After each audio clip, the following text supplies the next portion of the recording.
west of Gaoyou Lake, in Gaoyou City, Jiangsu Province, China, there stands Shenju Mountain. Though its elevation is less than 50 meters, it is revered as the mother of all mountains, south of the Huaihe River.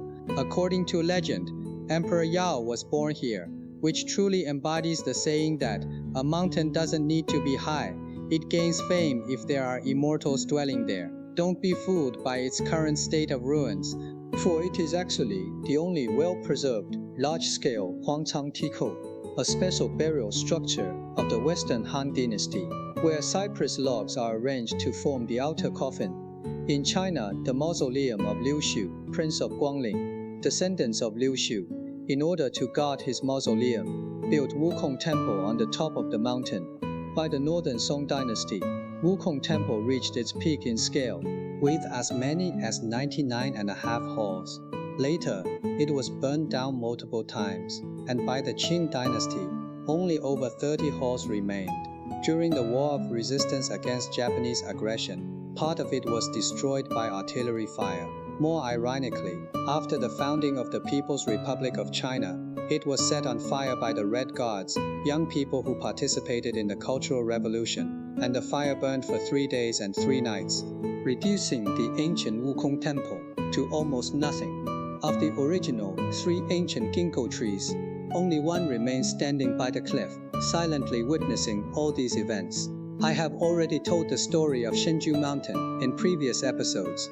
Today, let's talk about the legend of this ancient ginkgo tree numbered Gaoyou 018. The first story takes place on the eve of the dawn of Chinese civilization. A girl named Qingdu, while picking tea on this mountain, was caught in the rain, and in a fluster, she slipped and got injured.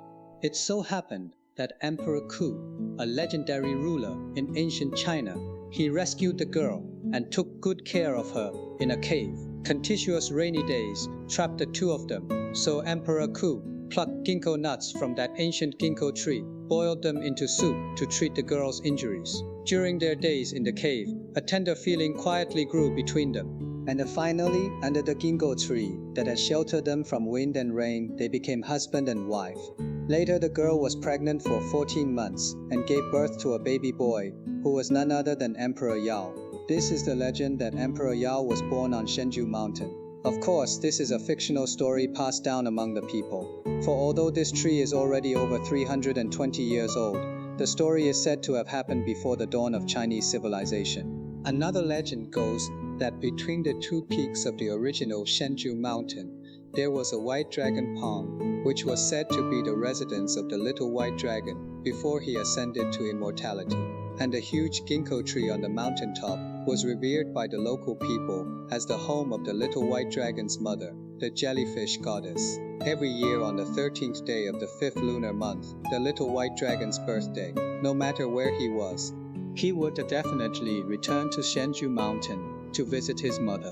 Strangely enough, every year on this day, it always rains here as scheduled. Therefore, on this day, the local people would burn incense and pray to this ancient ginkgo tree, praying for favorable weather and a bumper harvest of all grains. The mists and clouds of history have gathered and dispersed. The 99 halls of Wukong Temple may have collapsed deep in the passage of time, but this ginkgo tree still stands towering into the sky.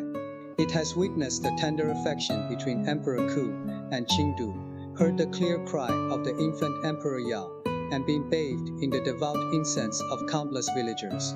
It is a living historical record. Though the ancient tree speaks no words, it has told all the stories,